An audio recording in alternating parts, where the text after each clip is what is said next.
Salam jumpa dengan saya John Simon dalam channel Hermeneutik sebagai seni memahami untuk kehidupan yang lebih baik. Dari tempat ini saya menyapa teman-teman dimanapun berada agar teman-teman berada dalam keadaan baik dan tentu dalam situasi penuh kebahagiaan di tengah-tengah tantangan kita bersama yang belum bisa kita lewati. Kendatipun kita sudah berusaha lewat kehadiran pemerintah yang mengusahakan vaksinasi agar dirasakan oleh seluruh masyarakat untuk kita melawan bersama pandemi COVID-19 ini. Dalam kesempatan kali ini, saya ingin mengajak teman-teman berdiskusi tentang pertanyaan yang diperhadapkan kepada saya, dan ini pun juga menjadi pertanyaan yang sering saya gumuli. Sejatinya dari mana saya berbelok dalam kajian, disiplin, dan passion, bahkan fokus studi yang hari ini mengarah pada apa yang disebut dengan studi hermeneutik. Setelah sebelumnya sebetulnya saya menekuni bidang teologi agama-agama atau studi agama-agama. Nah, secara tidak langsung dan tanpa disadari, mungkin jawabannya harus ditemukan dalam penerbitan buku Merayakan Sanglian ini.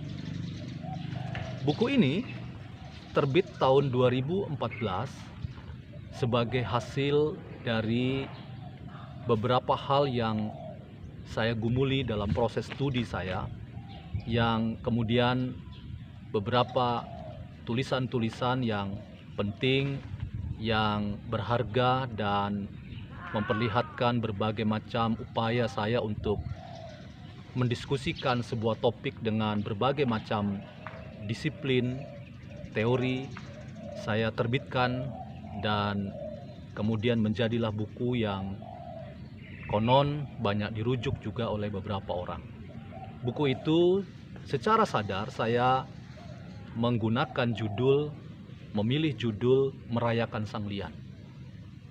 Di dalam buku ini, teman-teman, rupanya saya pernah dan bahkan secara tidak sadar membicarakan, mengeksplorasi pemikiran Paul Ricoeur yang kelak kemudian justru menjadi fokus studi saya.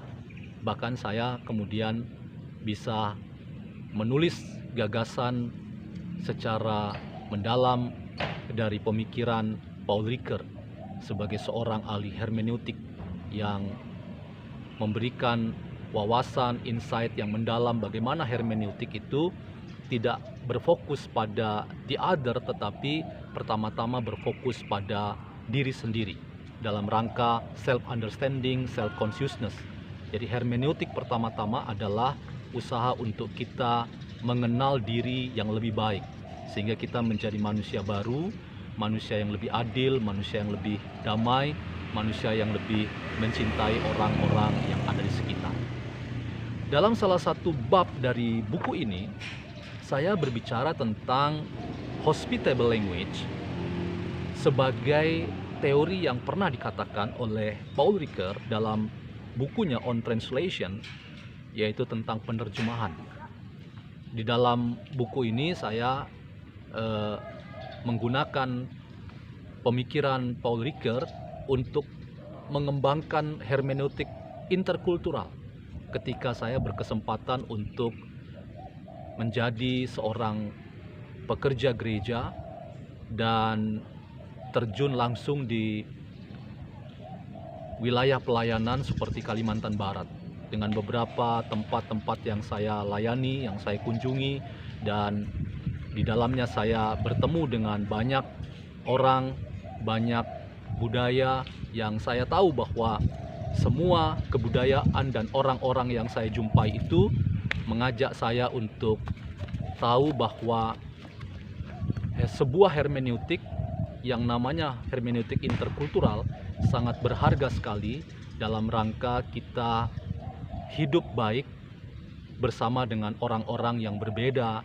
latar belakang, termasuk latar belakang kebudayaan.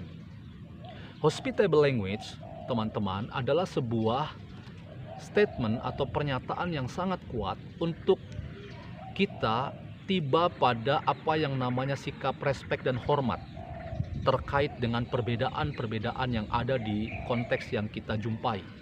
Karena perbedaan sejatinya bukan sesuatu yang bermasalah, tetapi perbedaan itu justru rahmat.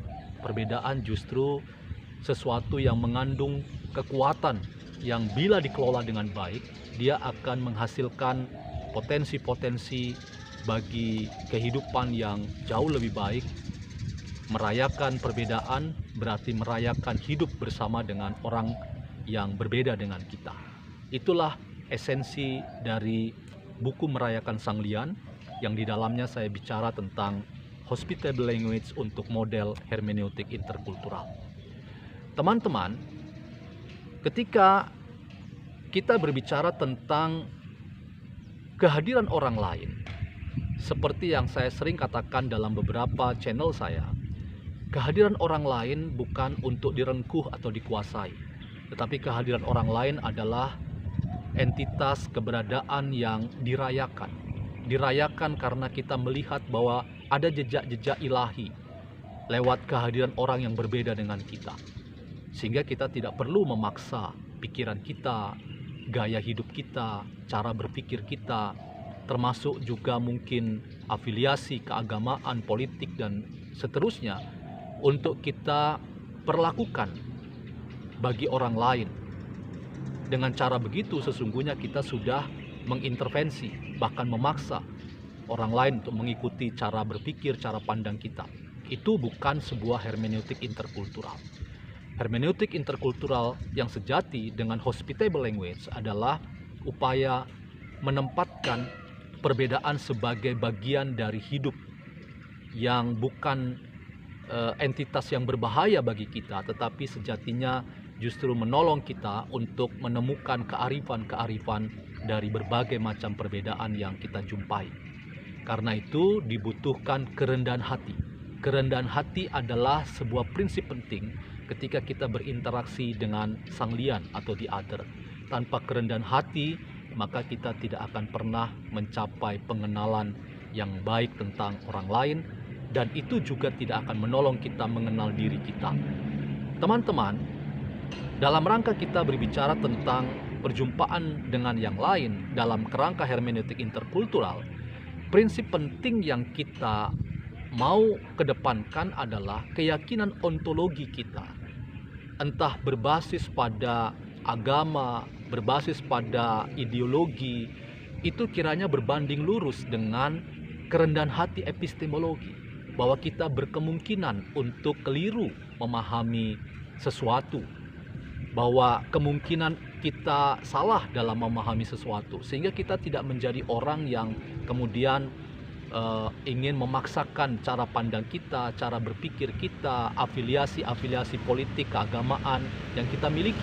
Tetapi rayakanlah perbedaan, nikmatilah perbedaan sebagai kekayaan yang Tuhan sudah berikan kepada kita, sehingga kita menjadi orang yang dapat mengerti, dapat mengetahui bahwa perbedaan itu sungguh berharga untuk kita lewatkan.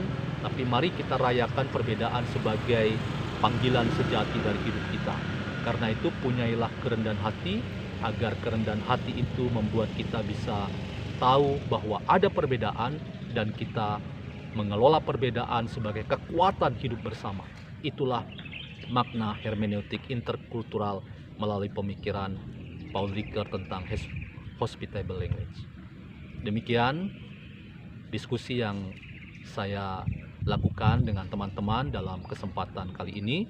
Nikmati channel saya, Hermeneutik sebagai Seni Memahami untuk hidup yang lebih baik. Jangan lupa untuk like, komen, dan subscribe, dan sampai bertemu kembali.